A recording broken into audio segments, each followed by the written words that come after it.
Zoning. I'm going to answer the most common question new engineers ask about zoning and share 5 guidelines that I follow when creating zone maps.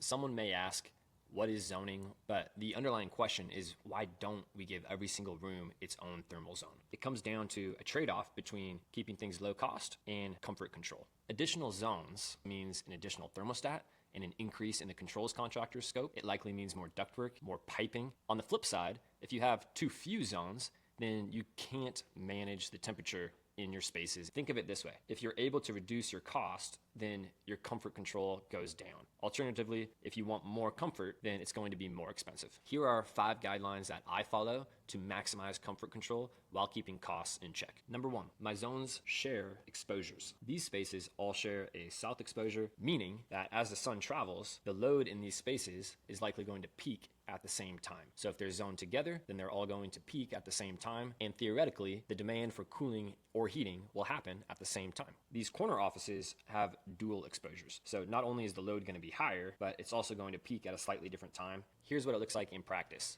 This space is going to peak at 11 noon, whereas this space with the dual exposures peaks around 2 p.m. or 3 p.m. So the demand is going to be at a different time in different magnitude. It helps to be able to view your loads like this while you're doing your zoning. Guideline number 2 is group by like space usage. So here we have 2 spaces zoned together, but if this space was a boardroom and this was a private office, then I'm not going to zone them together.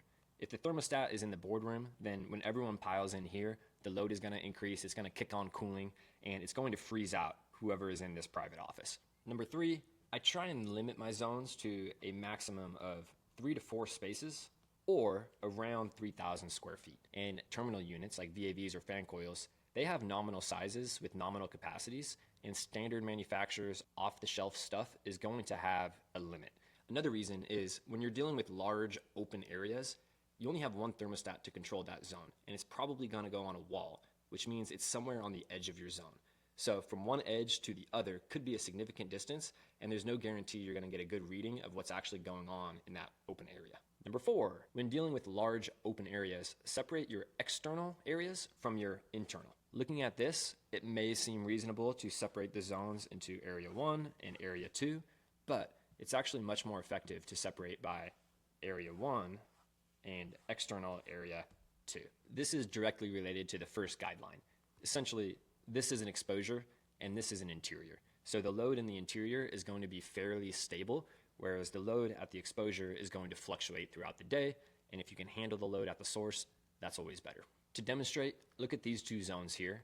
If I select the exterior zone, I'm going to see big external load, wide fluctuation throughout the day. But if I select this interior zone, there's a much more stable load. The 5th and final guideline I follow is my favorite. Consider VIPs. Some spaces just deserve their own zones. So if you're looking at a floor plan and you see something like this, the rest of the guidelines can go out the window. And if they can't have their own zone, at least put the thermostat in those spaces. Another example of a VIP space that I like would be a mother-baby cry room at a church. Babies do most of the crying, sometimes it's both, but either way, I support moms and I think they deserve their own zone. These are some of the basics that I follow. If you have your own, I would love to hear them.